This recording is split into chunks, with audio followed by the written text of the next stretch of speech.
सुरुवात कोरोनाको टाइममा हामी यहाँ यसै गरी बोलेका थियौँ। डाक्टर साहब भर्खर चाइनाबाट आउनुभएको थियो र त्यस बेलामा उहाँले बोलेको कुरा सुन्दाखेरि चाहिँ सरकारले उहाँलाई झन्डै उहाँलाई अरेस्टै गरेको थियो।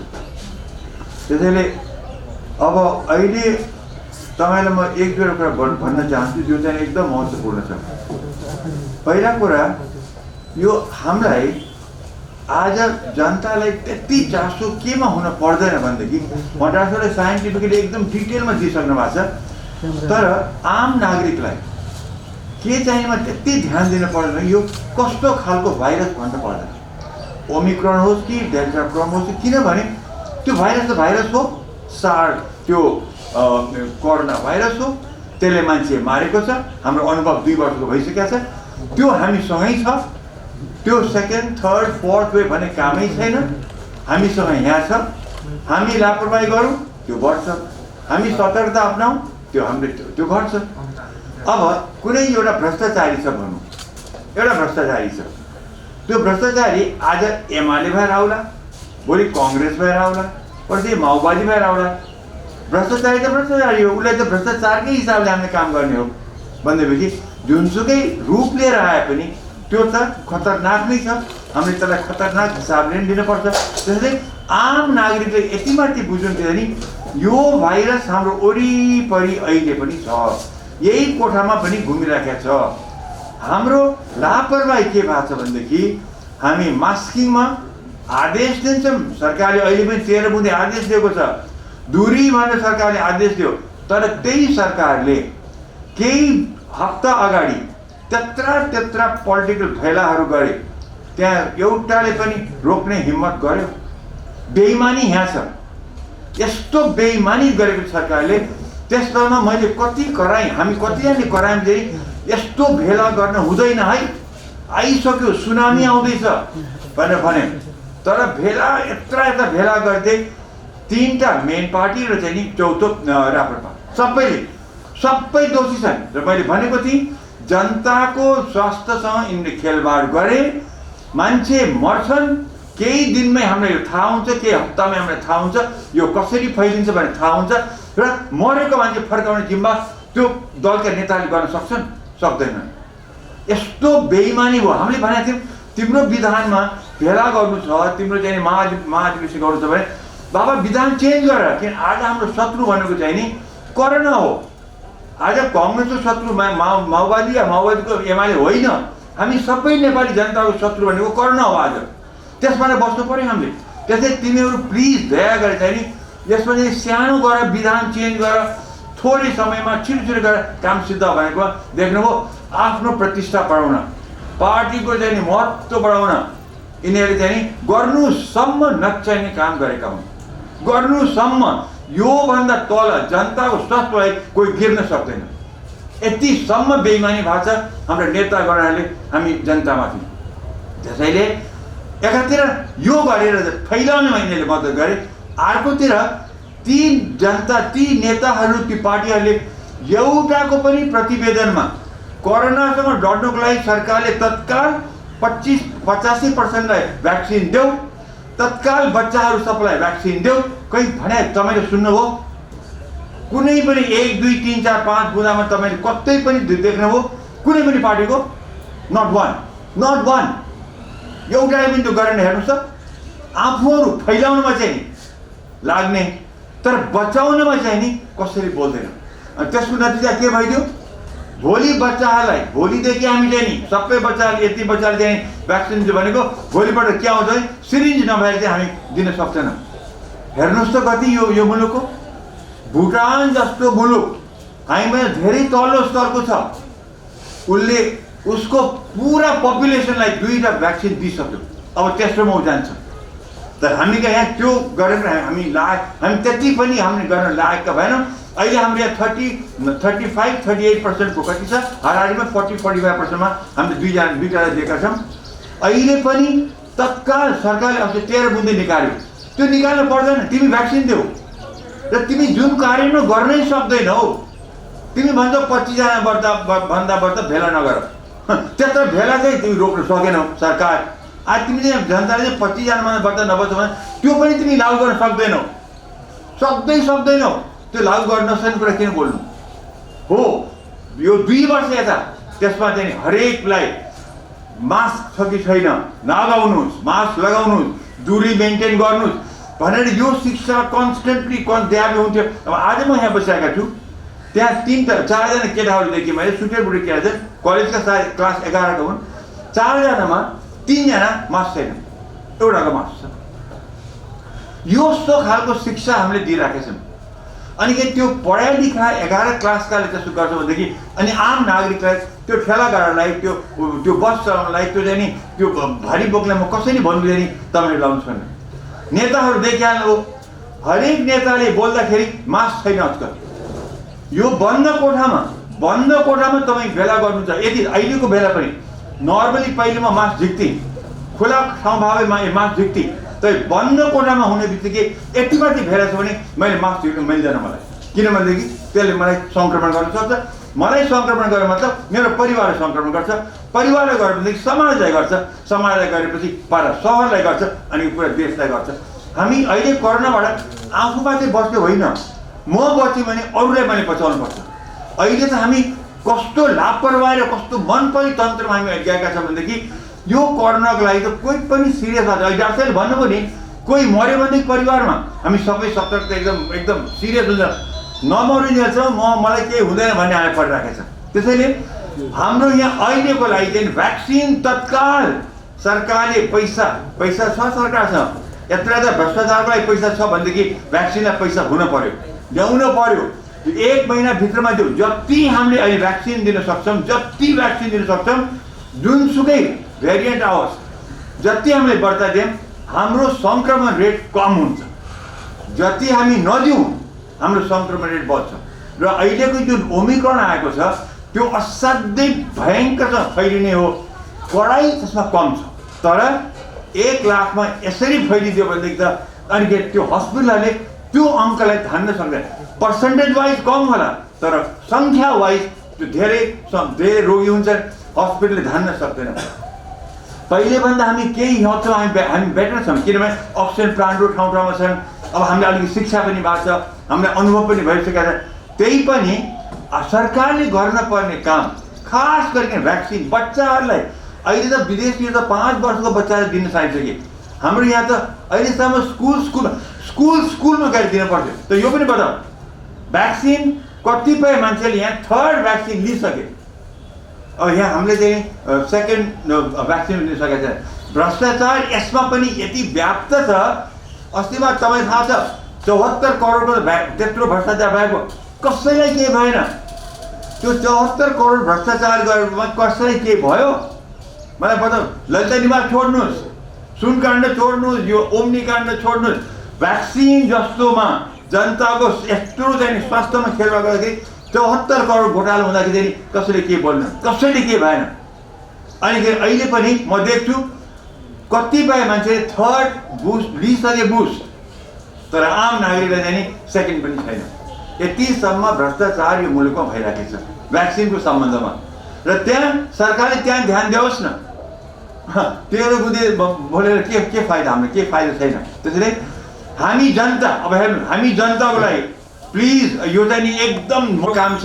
र हामीले चाहिँ यो बिहाबारी भनौँ, भिडभाड गर्ने काम यो प्लिज नगरौँ।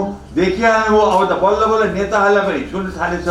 नेतालाई छोएकोमा एक प्रकारले राम्रो पनि भयो, तिनलाई छोएपछि सतर्कता पनि हुन्छन्। सरकारलाई पनि भन्लान् अनि के त भ्याक्सिन दियो भनेर।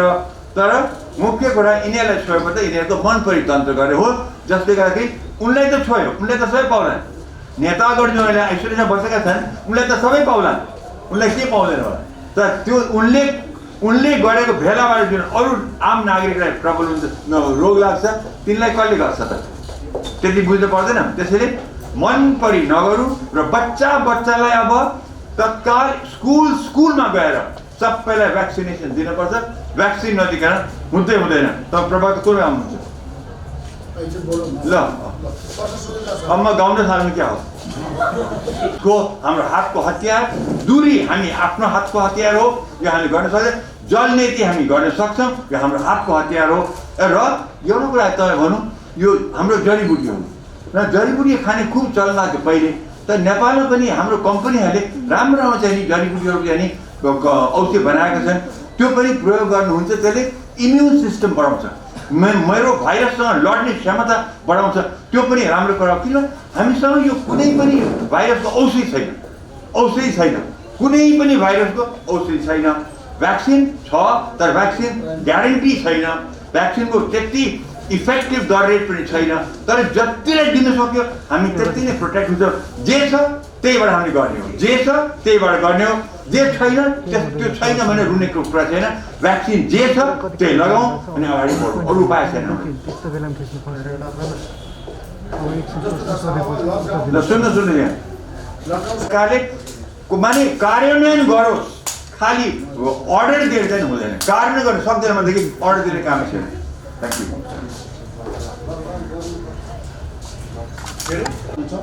मलाई म बधाई पनि दिन चाहन्छु। हिजो 11औं तहबाट हुँदै तपाईँलाई बधाई छ, सबभन्दा शुभकामना छ। तपाईँले कोभिडको बेलामा राम्रो काम गर्नुभएको थियो, फेरि पनि अहिले त्यही कोभिडै अस्पताल डेटा हेर्ने हो भने पनि कोभिड चाहिँ छिटो द्रुत गतिमा उकालो लागेको छ। अस्पतालमा भर्ना हुने सङ्ख्याहरू पनि केही बढेको अवस्था छ, वीर अस्पतालमै पनि केही सङ्ख्या बढेको छ, अन्य अस्पतालहरूमा पनि बढेको छ। र यो बढ्ने क्रमसँगै नेपाल सरकारले कोभिडको तयारीलाई अलि द्रुत गतिमा अगाडि लगेको छ। विभिन्न लेभलमा मिटिङहरू तयारीहरू भइराखेका छन्। हामीले पनि वीर अस्पतालमा आजको दिनमा यो सर्जिकल भवनमा 500 बेड क्षमताको कोभिड अस्पतालको तयारी अवस्थामा छौँ। हामीसँग अहिले 100 वटा आइसियु, 100 वटा एचडियु तयारी अवस्थामा छ, 300 वटा सबैमा अक्सिजनको सुविधा छ।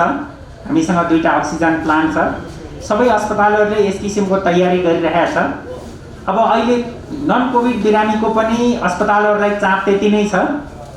नन कोभिडका पेसेन्टहरू पनि अस्पतालमा प्रशस्तै छन्। हामीले नन कोभिडलाई पनि प्रायोरिटी साथ चाहिँ दिन जरुरी नै छ।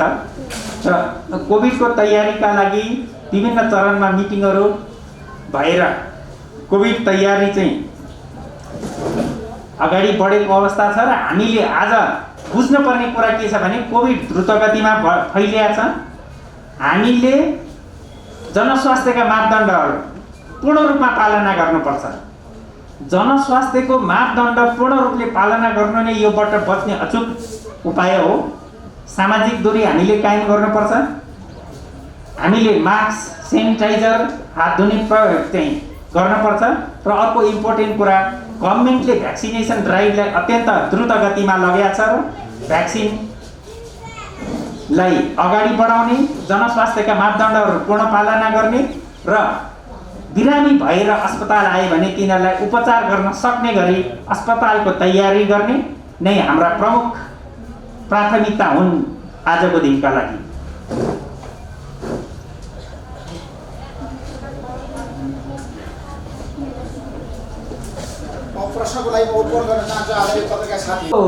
हुन त यो भर्खर सबैतिर फैलिएको छ। अब कोरोना धेरै चेन्जिङ विषयवस्तु हो।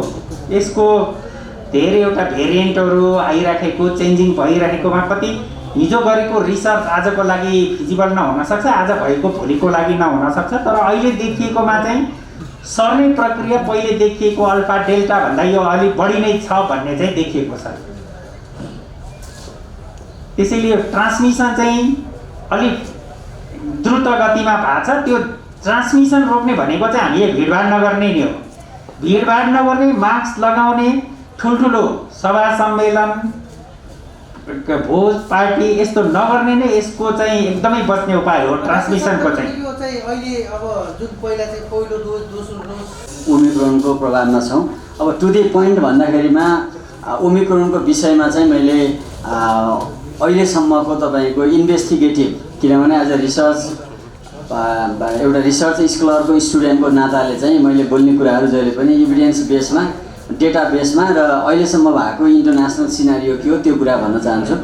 पहिलो कुरा चाहिँ यो नोभेम्बर 9मा चाहिँ 2021मा चाहिँ यो केप प्रोभिन्स भन्ने छ साउथ अफ्रिकामा, त्यो प्रोभिन्सकोमा चाहिँ यो एस जिन डिटेक्सन नभइसकेपछि पिसिआरमा होल जिनोम सिक्वेन्सिङ गरियो र त्यसको चाहिँ रिजल्ट चाहिँ नोभेम्बर 24, 2021मा आयो।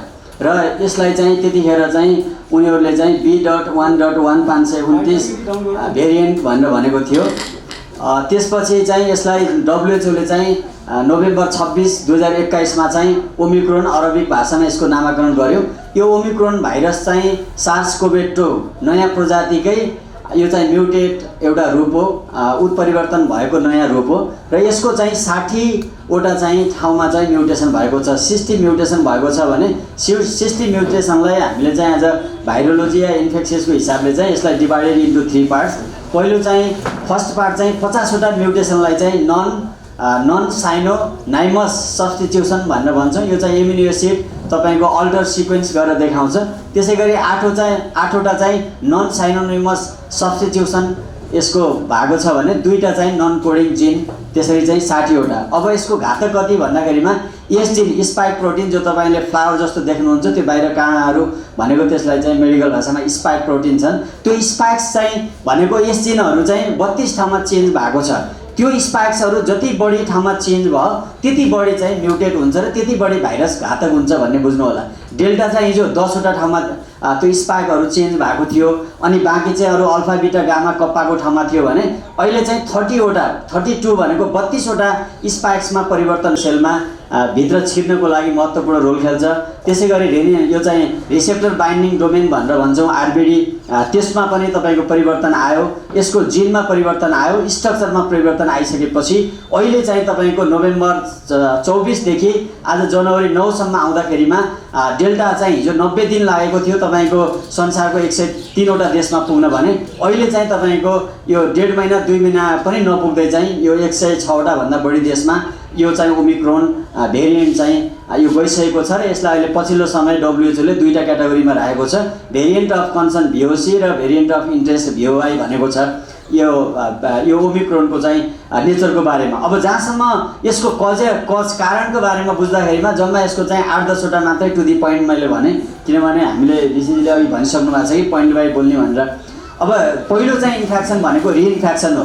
रिइन्फेक्सन किन भन्दा हिजो तपाईँहरू भाइरस कोभिड पोजिटिभ हुनुभयो, नेगेटिभ हुनुभयो, तपाईँहरूको शरीरमा न्युट्रलाइजिङ एन्टिबडी IgG कतिले टेस्ट गर्नु भएको छ छैन, सबैभन्दा हामीले बुझ्नुपर्ने कुरा के हो भने तपाईँहरूले हिजो भ्याक्सिन लगाइसकेपछि पनि तपाईँको शरीरमा IgG इम्युनोग्लोबुलिन G कति % डेभलप भयो या कोभिड भइसकेपछि IgG कति % डेभलप भयो भनेर हेरेको अवस्था होइन यो चाहिँ तपाईँको। त्यसकारण चाहिँ न्युट्रलाइजिङ एन्टिबडीको केसमा अब IgM चाहिँ तपाईँको पहिलो इन्फेक्सन हुँदाखेरिमा पहिलो हप्तामा कति थियो IgM, त्यसपछि 2 विक्स पुग्दा कुन लेभलमा पिक आवरमा पुग्यो र पछि चाहिँ डिक्लाइन भएर फेरि बिलो 1% भयो भने त्यसलाई चाहिँ IgM भनेर भन्छौँ। त्यसकारण दोस्रो पोइन्ट भनेको यो चाहिँ भाइरसले चाहिँ न्युट्रलाइजिङ एन्टिबडी हाम्रो रोग प्रतिरोधात्मक क्षमता जुन कोभिड विरुद्ध लड्ने तपाईँको डेभलप भएको छ क्विक इम्युन रेस्पोन्स त्यसमा चाहिँ स्केप गर्यो, त्यसमा परिवर्तन गर्यो, त्यो छल्यो। यो चाहिँ दोस्रो महत्त्वपूर्ण कुरा। तेस्रो चाहिँ ब्रेक थ्रु इन्फेक्सन, सबैभन्दा महत्त्वपूर्ण कुरा बुझ्नुपर्ने के हो भने अहिले संसारभरि mRNA भ्याक्सिनको डेभलप भयो, इनएक्टिभेटेड भ्याक्सिनको बारेमा तपाईँको डेभलपमेन्ट भयो। हामीले चाहिँ नेपालमा लगाएको या त्यो जो भेरोसिल छ त्यसलाई चाहिँ इनएक्टिभेटेड भ्याक्सिन भनेर भन्छौँ। अब त्यो भ्याक्सिन लगाइसकेपछि संसारभरिको अहिलेको तपाईँको ओमिक्रोनको पछिल्लो डेटा के हो भने 4वटा कुरा चाहिँ गम्भीर बनायो। पहिलो कुरा Pfizer, Moderna, Johnson and Johnson र एस्ट्राजेनेका लगाएको 2 डोज लगाएको नागरिकमा चाहिँ जम्मा चाहिँ ओमिक्रोनको 33% मात्रै तपाईँको प्रभाव देखियो भने 67% चाहिँ यसले छल्यो।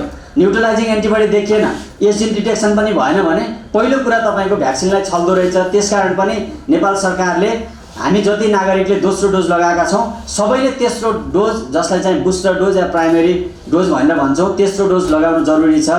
यो चाहिँ मैले तपाईँलाई पहिलो कुरा भने। दोस्रो कुरा भनेको के हो भने तपाईको चाइनाकै केस मैले हिजो रिपोर्ट्स क्लबको जनता जान्छन् कार्यक्रममा पनि भनेको थिएँ। मलाई थाहा छैन नेपाल सरकारले किन तपाईको चाहिँ चाइनिज एम्बेसीसँग कोअर्डिनेसन गरेको छ छैन या WHO को वेटिङमा छ। हिजो भेरोसिल लगाउँदा या कोभिसिल्ड लगाउँदा पनि WHO ले अप्रुभल गरेको थिएन, 1 महिनापछि गर्यो। अहिले बुझ्नुपर्ने कुरा के हो भने चाइनाको 13 करोड बच्चा 2 वर्षदेखि 11 वर्ष मुनिको 13 करोड बच्चाहरूले भेरोसिल पहिलो दोस्रो डोज लगाइसकेको अवस्था छ। नेपालमा पहिलो र दोस्रो डोज भ्याक्सिन अहिले पनि नलगाएको अवस्था भएको कारणले चाहिँ बच्चाहरूलाई यथाशक्य WHO को वेटिङ होइन, बच्चाहरू अहिले पनि तपाईँको भलरेबल छन्, भ्याक्सिन बिन छन्, उहाँहरूलाई यथाशक्य भ्याक्सिन लगाउनुपर्छ। बाँकी रह्यो 12 देखि 17 वर्ष बिचको उहाँहरूलाई फाइजर मोडर्ना पुग्छ पुग्दैन क्यालकुलेसन कसरी गरेको छ त्यो कुरामा चाहिँ गभर्मेन्टले ध्यान दिनु पर्यो।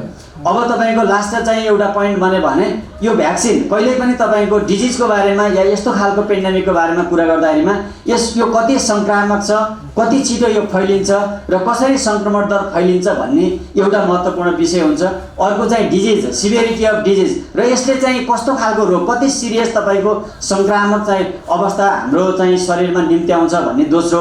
त्यसपछि चाहिँ प्रभावकारिताको कुरा गर्दाखेरिमा टेस्ट तपाईँको भ्याक्सिन PCR टेस्टको प्रभावकारिता, यसको उपचारमा प्रयोग भइरहेका मेडिसिनको प्रभावकारिता र भ्याक्सिन शरीरमा आफैमा कति % काम गरेको छ भन्ने कुराले चाहिँ कुनै पनि पेन्डेमिकको डिटरमाइन गर्छ। यो चाहिँ पोजिटिभ कुरा गर्दा। अब तेस्रो कुरा मैले भने यो बुस्टर डोजको विषय भनिसकेँ। साइप्रसमा अहिले देखिएको डेल्टा सेप्रोन भनेर भनेको छ। अहिले 24वटा नयाँ केसमा चाहिँ 7वटा केस चाहिँ आइसियुमा छ भने अहिले भर्खरको तथ्याङ्क अहिले बिहानसम्म एकजना बिरामीको यो डेल्टा क्रोनबाट मृत्यु भइसकेको छ। यसको चाहिँ पछिल्लो प्रिलिमिनरी डेटाले के भन्छ भने 90 ठाउँमादेखि 92% ठाउँमा चाहिँ म्युटेसन भएको छ भने यस जिन चाहिँ स्पाइक प्रोटिनमा 44 ठाउँमा परिवर्तन आएको छ भनेको छ। यदि ओमिक्रोन र डेल्टा भेरिएन्ट तपाईँको मिक्स भएर आयो, हाइब्रिड तपाईँको भएर आयो, जोडिएर आयो र जति बढी तपाईँको म्युटेट भयो त्यति नै तपाईँले हामीले लगाएको भ्याक्सिनले काम नगर्ने या हामी पहिल्यै सङ्क्रमण भइसकेपछि पनि फेरि पुनः सङ्क्रमण हुन सक्ने चान्सेस बढी हुन्छ। त्यसकारण अहिलेको चिन्ता भनेको ओमिक्रोन पछि जुन साइप्रसमा देखिएको यो डेल्टा क्रोन देखिएको छ तपाईँको जम्मा मलाई लाग्छ 4 दिन पनि भएको छैन, त्यसले पनि तपाईँको एउटा गम्भीर दुर्घटनातिर विश्व जान सक्छ भन्ने कुरा भन्न चाहन्छु यो साइप्रस भेरिएन्टको विषयमा। अब जहाँसम्म रह्यो साइन सिम्पटम लक्षणको कुरा छ, लक्षणहरू भनेको सिभिरिटीको कुरा गर्दाखेरिमा 2-3वटा कुराहरू हामी त्यति धेरै प्यानिक हुन जरुरी छैन 3-4वटा कारणले। पहिलो कारण चाहिँ खोकी लाग्ने, शरीर फ्याटिक, त्यसपछि रन्नी नोज, नाकबाट पानी बग्ने, त्यसपछि नेजल कन्जेक्सन, नाक ब्लक हुने लगायत तपाईँको धेरै ज्वरो, फिभर आएर 101-102 डिग्री ज्वरो आएर लामो समयसम्म गएको अहिलेसम्मको डेटा हेऱ्यो भने सबैभन्दा बढी डेथ रेट डेनमार्क र फिनल्यान्डमा 29 र तपाईँको 23वटा भएको छ भने युकेमा पनि 11 जना पुगेको अवस्था छ। तर किन तपाईँको यो माइल्ड टु मोडरेट सिम्पटममा गएको छ भन्दाखेरिमा अहिले जति पनि नागरिकहरू हामीले भ्याक्सिन लगाएका छौँ यसको एउटा प्रभावकारिता भनेको भ्याक्सिनले के गरेको छ भने बिरामीलाई आइसियु र भेन्टिलेटर जानबाट बचाएको छ भनेको तपाईँको सिभियरिटी भनेको सिरियसनेस हुनबाट बचाएको छ। त्यसकारण पनि सबै नागरिकले भ्याक्सिन लगाउँदाखेरिमा हामी सङ्क्रमण भयौँ भने पनि पुनः सङ्क्रमण हुँदाखेरिमा हामी आइसियु र भेन्टिलेटरमै पुग्न सक्दैनौँ कि भनेर पनि तपाईँको भ्याक्सिनलाई मैले धेरै प्रायोरिटीको साथ तपाईँको यो कार्यक्रममा उठाएँ। यो कुरा रह्यो। अब तेस्रो कुरा प्रिभेन्टिभ मेजरको कुरा गर्दाखेरिमा हिजो पनि मैले बोलेकै हो, आज पनि तपाईँहरूको टेलिभिजन मार्फत बोल्छु, 5-7वटा कुराहरू इम्पोर्टेन्ट हो। अब गभर्मेन्टले अहिले डाक्टर साहबले सरले पनि भन्नुहोला सुन्नमा डाक्टर साहबले कन्ट्याक्ट ट्रेस र ट्र्याकको कुरा गर्छौँ। कहाँ छ नेपालमा कन्ट्याक्ट ट्रेस र ट्र्याक छ? हिजो प्रधानमन्त्री केपी ओली हुँदा या आज शेरबहादुर देउवा हुँदाखेरिमा कन्ट्याक्ट ट्रेस र ट्र्याक भएको छ। आज एयरपोर्टबाट आएको नागरिकहरू तपाईँको एयरपोर्टबाट 10 दिन या 15 दिन आइसियुमा आइसोलेसनमा बसेर या क्वारेन्टाइन होटलमा बसेर गएको अवस्था छ भन्दा छैन। अब दोस्रो कुरा तपाईँको इन्डिया र नेपालको बर्डरलाई तपाईँको स्ट्रिक्टली तपाईँको त्यहाँ आइसोलेसन या क्वारेन्टाइन खडा गरेर नागरिकहरूलाई राखेर PCR टेस्ट गरेर पठाइएको छ, नेसोफेरिन्जियल स्वाब कलेक्सन छ, त्यो पनि छैन। यहाँ भित्रको कुरा गर्नुहोस्, यहाँ भित्र हामी नागरिकहरूलाई थाहा छ मास्क के हो, सामाजिक दूरी कायम कसरी गर्ने, त्यसपछि गएर तपाईँको हात कसरी फ्रिक्वेन्ट धुने है, अनि त्यसपछि तपाईँलाई यो भाइरसको बारेमा अहिले बुझ्दै जाँदाखेरिमा त अब यो भइसक्यो कि भ्याक्सिन पनि लगाइसक्यौँ, एकचोटि इन्फेक्सन पनि भइसक्यो, नागरिकहरूलाई अब भ्याक्सिनको आवश्यक पनि छैन, मास्क लगाउनु पनि जरुरी छैन। त्यसकारण जहिले पनि हाम्रो तपाईँको परिवारमा कुनै व्यक्तिको या परिवारभित्रको आफ्नो फ्यामिलीको सदस्य चाहिँ डेथ नभइकन त्यो फिल नहुने भयो। मेरो परिवारमा कोही मऱ्यो मलाई मात्रै फिल भएको छ कि यो कोभिड कति सिरियस छ भनेर। अब कसैको परिवारमा केही भएकै छैन भने उहाँहरूको बुझाइ अहिले पनि तपाईँको एकदमै लेमेन बुझाइ के हो भने भाइरसले केही पनि हुन्न, यो सामान्य हो, जति लापरवाही गरे पनि हुन्छ भन्ने खालको जबरजस्ती तपाईँको एउटा साइकोलोजिकल असर गर्यो र यसमा पनि कतै न कतै गभर्मेन्टको हात छ भन्ने लाग्छ। अब नेपाल सरकारले गर्नुपर्ने कुराहरू 2-3वटा कुराहरू हो। आइसियु र भेन्टिलेटर हिजो मैले बोले ऋषिजीकै कार्यक्रममा 1 वर्ष अगाडि यो वेबहरू भनेको 5-7 हुँदै 10-15वटा वेब पनि आउन सक्छ, त्यतिखेर मात्रै बन्द हुन्छ। एउटा वर्ड यहाँ प्रयोग गरिदिएँ, हाइब्रिड इम्युनिटी। हाइब्रिड इम्युनिटी भनेको क्विक इम्युन रेस्पोन्स। यदि भ्याक्सिन र हामी पहिले इन्फेक्सन भइसकेको तपाईँको चाहिँ दुईटै तपाईँको इम्युन पावर डेभलप भएको छ, इम्युन सिस्टम तपाईँको न्युट्रलाइजिङ एन्टिबडी आइजिजी डेभलप भएको छ र त्यो आइजिजी चाहिँ 40 भन्दा माथि छ भने अहिले यहाँ तपाईँ हामी सबैको चेक गऱ्यौँ भने कसैको पनि आइजिजी मलाई लाग्दैन कि 10-12 होला भनेर, भने यसको पुरै प्रोटेक्सन गर्नको लागि त 50 भन्दा माथि हुनुपर्छ। ऋषिजीले हिजो भन्दै हुनुहुन्थ्यो 1 हो कि 2 छ आइजिजी न्युट्रलाइजिङ एन्टिबडी भन्नुहुन्थ्यो भने उहाँ पनि रिइन्फेक्सन हो, उहाँले पनि भ्याक्सिन लगाएको भने अहिलेको अवस्था के हो भन्दाखेरिमा भ्याक्सिन लगाउँदैमा हामी तपाईँको कोरोनाबाट सङ्क्रमित हुँदैमा अरू आउने सङ्क्रामक तपाईँको म्युटेन्टबाट पूर्ण रूपमा सुरक्षित छौँ भनेर हामीले बुझ्नु चाहिँ गम्भीर तपाईँको गल्ती हुनेछ। अब अहिले पछिल्लो डेटा हेऱ्यो भने तपाईँको सिटामोल या सामान्य एन्टिबायोटिक्सदेखि लिएर धेरै मेडिसिनको अभाव भएको कुराहरू पनि हिजोको कार्यक्रममा पनि भएर मैले अहिले पनि स्ट्रेस दिएर भन्न चाहेँ यो कुराहरू। अब जहाँसम्म तपाईँको अहिले पछिल्लो तपाईँको गभर्मेन्टले गर्नुपर्ने कुराहरूमा चाहिँ इन्टरनेसनल बर्डरमा स्ट्रिक्टली आएको नागरिकहरूलाई 14 दिन क्वारेन्टाइनमा राख्नुपर्छ। पिसिआर टेस्ट गरेर नेगेटिभ नभइकन छोड्नु हुँदैन। बर्डरबाट आएको नागरिकको पनि पिसिआर टेस्ट कम्पलसरी गराउनुपर्छ। दोस्रो कुरा एसजिन डिटेक्सन जम्मा 3 ठाउँमा मात्रै हुन्छ, टेकुमा हुन्छ, भेरीमा हुन्छ, बिपिकेएस धरानमा हुन्छ। एसजिन डिटेक्सन 7वटै प्रोभिन्सबाट सुरु गर्नुपर्छ, किनभने यो ओमिक्रोन तपाईँको एसजिन डिटेक्सेबल हुँदैन, एसजिन देखिँदैन। नदेखिसकेपछि नेपाल अधिराज्यभरिको 77 जिल्लाकै तपाईँको स्याम्पल चाहिँ टेकुमा आउनु पऱ्यो कि बिपिकेएस धरानमा जानु पऱ्यो कि तपाईँको भेरीमा जानु पऱ्यो। नभइकन त तपाईँको ओमिक्रोन हो कि डेल्टा हो कि अल्फा हो कि बिटा हो कि गामा हो कि कप्पा हो कि भनेर हामी कुन भेरिएन्ट लागेको र हामी कस्तो तपाईँको अवस्थामा पुग्छौँ भन्ने अवस्था छैन। त्यसको लागि पनि तपाईँको यो चाहिँ होल जिनोम सिक्वेन्सिङ सम्भव छ या एसजिन डिटेक्टेबल राख्न सम्भव छ भने 7वटै प्रोभिन्समा जानु जरुरी छ। तेस्रो चाहिँ स्मार्ट लकडाउन। स्मार्ट लकडाउन भनेको हिजोकै अवस्थामा हामी पुनै तपाईँको फेरि सिभियर अवस्थामै गएर पनि काम छैन, किनभने हाम्रो जस्तो देशमा एउटा लकडाउनलाई तपाईँको इफेक्टिभ तरिकाले कार्यान्वयन गरेर अहिलेसम्म एकदमै रिजल्ट दिएको देश एउटा चाइना मात्रै हो। अरू संसारको सबै देशहरू लकडाउन गरेर मैले बुझ्दाखेरिमा त म फेलियरै भएको भन्छु। उनीहरूले भ्याक्सिनलाई प्रभावकारी ढङ्गले बढाए, तपाईँको त्यसको साथसाथै उपचारलाई ट्रिटमेन्टलाई लगाए। अहिले अमेरिका हेर्नुभयो भने बिहान 281 मृत्यु छ, युके र तपाईँको जर्मन फ्रान्समा पनि 150-200 को हाराहारीमा मृत्यु छ भने हिजो अमेरिकामा चाहिँ पिकमा पुग्दाखेरिमा 5500 मर्थ्यो। तपाईँको यो ओमिक्रोन आउनुभन्दा अगाडि 150-200 मा थियो भने फेरि बढेर 300-400-500 पर डे डेथ रेसियो छ। तर यसमा एउटा कुरा के हो भने क्वार्टर चाहिँ 1/3 तपाईँको डेथ रेटको हिसाबले डेल्टाभन्दा बढी कम सङ्क्रामक भएको कारणले पनि यसको मृत्युदर चाहिँ कम हुन्छ। डेल्टाको भन्दा तपाईँको सङ्क्रामक कम छ र यसको मृत्युदर पनि कम हुन्छ। यो कुराहरू भन्न चाहेँ। अब बाँकी चाहिँ मैले जोड दिने कुरा के हो भने सरकारले चाहिँ अहिले स्कुल र कलेजलाई अनि त्यसपछि गएर तपाईँको यो के अरे यो सङ्घ संस्थाका कार्यक्रमहरू, अब काङ्ग्रेस त्यसपछि कम्युनिस्ट राप्रपा विभिन्न पार्टीका कार्यक्रमहरू देशैभरि भएको छन्। मलाई बुझ्दा त अहिले यो देशभरि भाइरस ओमिक्रोन या त डेल्टा अरू भेरिएन्ट फैलाउनुमा पहिलो तपाईँको भूमिका भनेको सरकारका पार्टीको। अब यसलाई अन्यथा नलिनुला, पार्टीका कार्यक्रमहरू नगएको भए अहिले तपाईँको जसरी त हिजो 2 हप्ता अगाडि तपाईँको जम्मा 3.4% 4% भन्दा तल भएको केस चाहिँ हिजो आउने बेलासम्म 9.5 छ भनेको 10% मा पुग्यौँ भने हिजो चाहिँ 20% भन्दा माथि गइसकेपछि नेपालमा लकडाउन भएको नि भने भोलि 30% मा भयो। भोलि आइसियु र भेन्टिलेटर भरिन थाले, तपाईँको चाहिँ बिरामीलाई राख्ने ठाउँ भएन, अक्सिजनको अभाव भयो, सारा अभाव भयो भने त फेरि देश लकडाउनमा जान सक्छ भने त्यतातिर सरकारले ध्यान दिएको खोइ। सरकारले मलाई लाग्छ अहिले स्मार्ट लकडाउन आज गर्ने होइन, ढिलो भइसक्यो यो। तपाईँको 2 हप्ता अगाडि चाहिँ स्कुल कलेजलाई सङ्घ संस्थालाई पार्टीका कार्यक्रमहरू नगरेको भए सायद यो अवस्था आउँथेन होला नि। भने अहिलेको अवस्थामा सरकारले यथाशक्य स्मार्ट लकडाउनलाई पनि एउटा आइडियोलोजिकल्ली तपाईँको अगाडि ल्याउनुपर्छ।